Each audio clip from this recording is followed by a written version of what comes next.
nga usa ka banggiitang mamumulong sa tibuok kalibutan, gila si Kila Faith Kaputulan, isip usa sa mga banggiitang leader lukop nasod, particular na sa kabataan. Ang iyang talento, kahibalo ug kasinatian, iyang gigamit sa pagpatuman og mga kalihukan alang na sa kaayuhan sa katilingban. Lakip na niini ang paglusad og programa para sa mga nabiktima sa sunog, particular na sa Danao City Public Market, ingon man sa Barangay Punta Prinsesa, dakbayan sa Cebu. O karon, iyang giyawhag ng kabatan-unan nga motabang sa pagpaambit silang kagalingon alang na sa pagtabang sa mga nabiktima sa sunog. Karong buntaga, ato siyang mahinabi aron ato masayran kung unsa ang papel ug kamahinungdanon sa kabataan ilabi na sa pagsalmot sa mga community outreach program dinhi lang sa GMA Regional TV Live.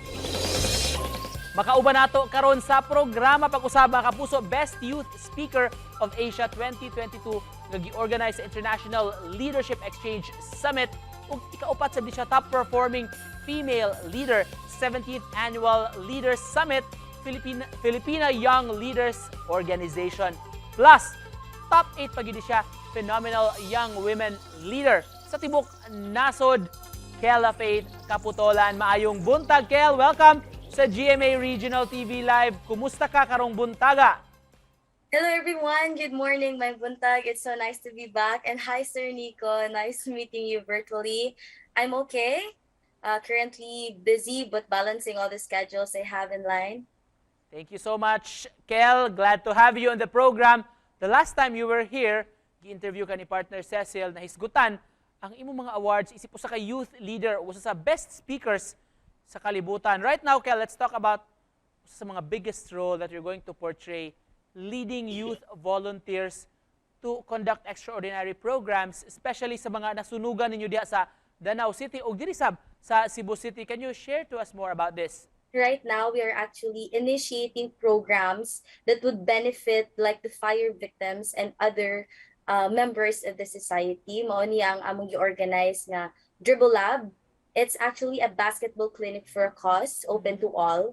So the proceeds will go directly to our beneficiaries, which are the fire victims in Punta Prinsesa and Danao City Public Market. Unsa man ang inyong mga gikinahanglan aron matuman ang atong advokasya, atong tinguha subay sa Project Hope?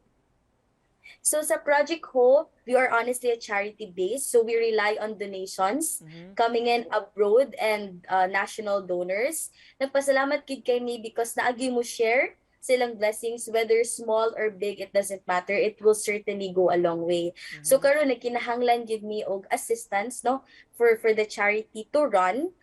Besides with our existing funding, we do also invite or collaborate with some other organizations, just like kaning Youth for Planet Healing, YFPH, nga bag-o sad nga organization diri sa Danao, nakig-collaborate me including with the Good Hearts nga charity sad. So what we do is that we believe man God sir nga kung mas daghan og mahimo.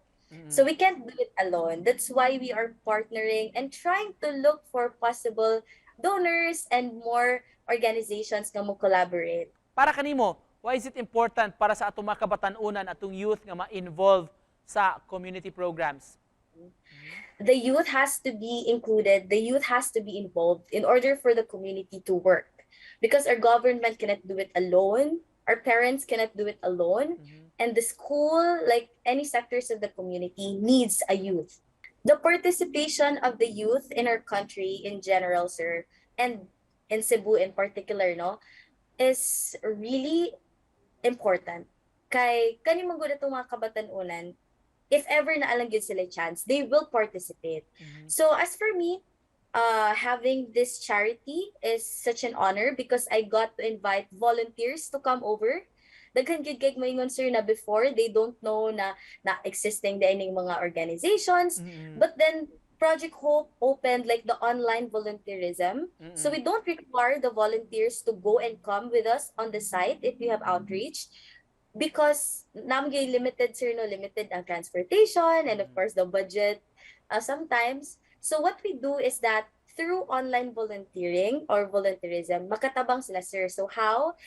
They help us share the posts, they advocate online. Kaya kaning volunteerism ang good, wala gyud ni siya sukod, no? It's immeasurable. So we believe in that. And ang impact gyud sa youth participation in our country to programs and privileges like this it will help the country become a strong foundation. And just to close this beautiful conversation this morning, Kel, mensahe nimo sa atong mga viewers nga nagtanaw karon.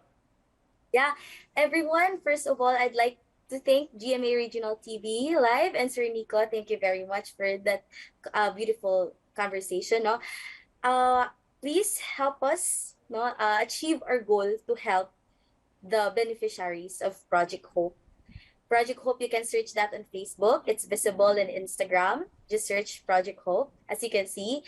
And then if you have the interest in volunteering within the Philippines, you can also message us. And we'd like to also formally invite everyone to join the Dribble Lab kung naamo doon sa Danao or nearby municipalities. Thank you so much for joining us this morning sa inspiration Thank you. alang sa atong kabatanon. Mga kapuso, Youth Leader Kela Faith Kaputolan. Daghang salamat, Kel. Thank you, Sir Nico.